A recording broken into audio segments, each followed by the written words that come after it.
down. Coming down. Coming down. 10 foot, coming down.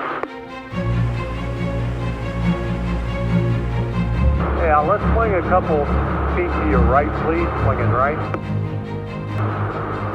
Swinging right. Hold that.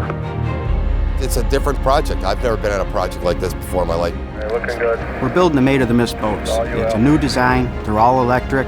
They're all aluminum. It's all MIG welding. Never done nothing like that around here before. The rigging is a lot different than what we normally see. I think the Boilermakers, they put their heads together and they came up with a plan, and I think the guys are doing a fantastic job. Hey Al, just so you know, that spot that you're at right now is about the center of our landing zone down here. I mean, we're the best riggers, in my opinion, pound for pound in the country. Nobody can do what we can do, and that's why we're doing it. About 6 feet till we touch down.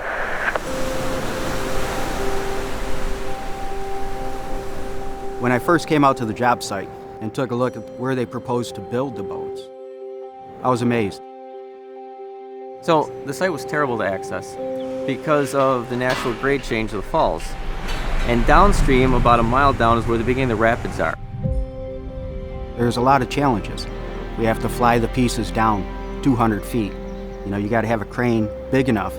You know, and it's not just the pieces of the boat. Semis you got to drop down. You got lulls, all the equipment that goes with it.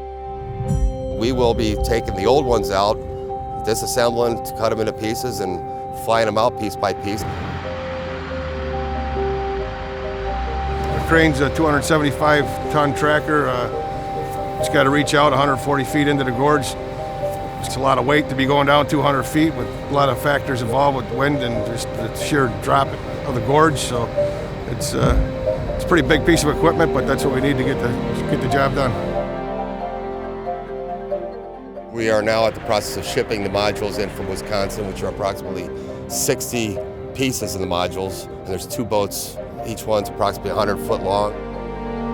Typically, when we're rigging, we're lifting things up and bringing them back down to the level where the crane's at. In this case, we're going another 200 feet down. Yeah, I'm going to probably bring it down where I've been bringing everything down, and then kind of that last little bit, boom it down. Okay, buddy. It's a different rigging situation. Usually we're lifting stuff way up in the air, and this time it's a whole different animal. Coming down on the load, coming down. Tag line's all clear, nobody's gonna get caught in it, right? Exactly, sir, all clear.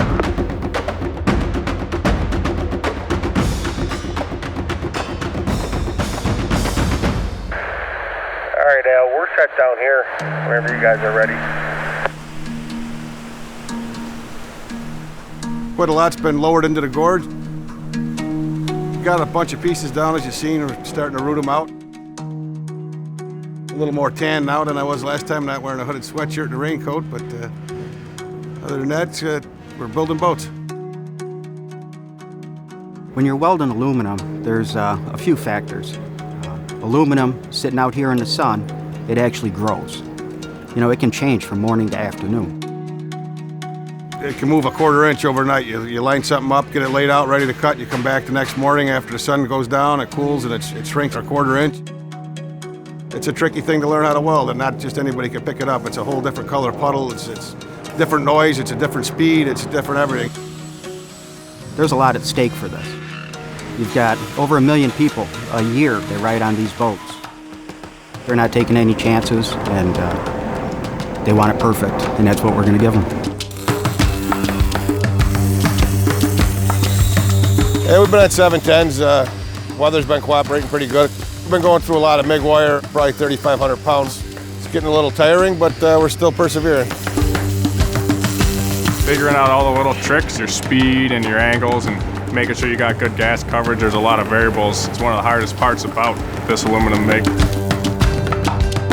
At our hall, our union hall, we went ahead and set up welding machines. The guys were coming in practicing daily.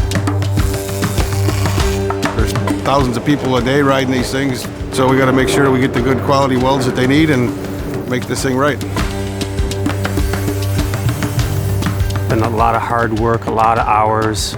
The Boilermakers have come in and done a tremendous job putting the vessel together.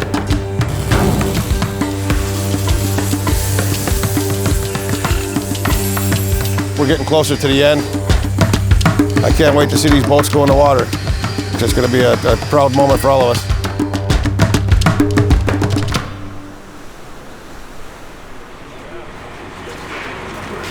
So this is the orientation here. Small beam, big beam, small beam. Right now we're flying down the lifting beams and all the rigging All right, Jimmy. to get ready to fly the first boat in the water. Okay, coming down on the cable, about 2 foot. It's the first time we're picking up the boat as a whole. A little more, Al, coming down. I see no problem. This has been all engineered. We have a rigging plan already in place. Coming down. Going to get this tree down and put it together between the two boats, sling them all together, shackle them up, and lift it into the water. The general plan is the boat's going to go in as it sits. The bow. Right now it's about 80 ton, and we'll probably give it a slight pick and see where the center of gravity for this, so it might take a few runs before we actually do the final pick of this boat. Find out about how they want these weighted straps on it. It's going to be Kevlar slings. We're going to basket it in 2 spots and just pick it with baskets like they do in a marina and set her in the water. Yeah, buddy, we got them in the right position. Are you worried about anything with this pick? No. There should be no reason to be worried about anything. It should all go smooth. Now we're going to start snugging up. Coming up easy. Hold over that, Al. All right, Al, coming up. Coming up. All right, Al, swinging right. Swing right. All right, hold that. Boom down, hold the load. Boom down. Boom down, hold the load. You got it, Al. You're there. 20 ton, Al. 20 ton on the rigging. We're gonna take it down to 5 tons. Well, we got the boat set in the water. 5 ton. I was figuring there'd be a little bit of creaking and crawling, and thing picked up silent as could be. Okay, Al, we're gonna come down to 0, coming down easy. Opened up the hatches, not a drop of water in it, so everybody's happy. The Maid of the Mist is happy, and we're all happy. So where we go from here, the vessels are largely complete. Hopefully they'll be ready to go in the spring of 2020. Looking forward to the final date when these boats actually get in operation. I'm just looking forward to that point.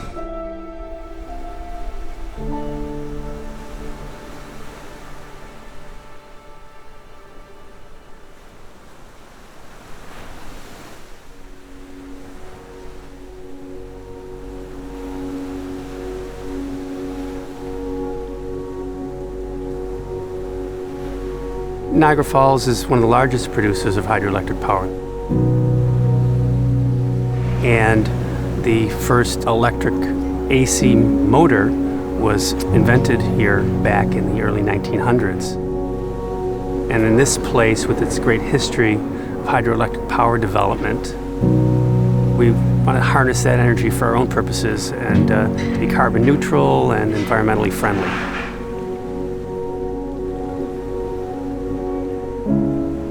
When we started down here, there was nothing but this slab.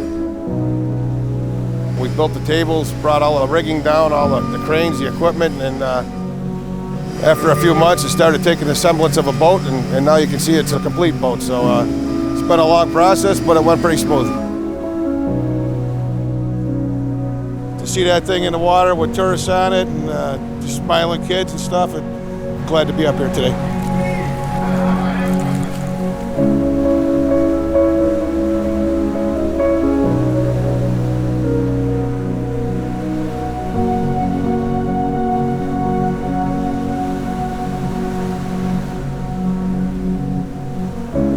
To get on and go for a ride, it was kind of the final chapter in the whole job.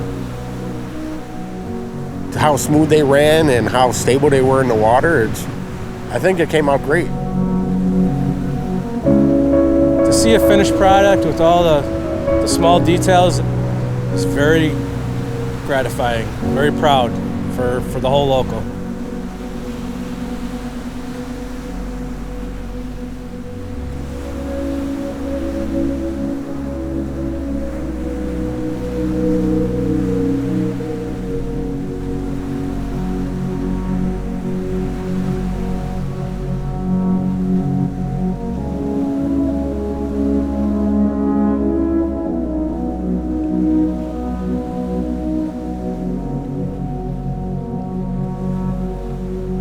Boilermakers with the background, with the welding, the rigging, the knowledge that our guys have.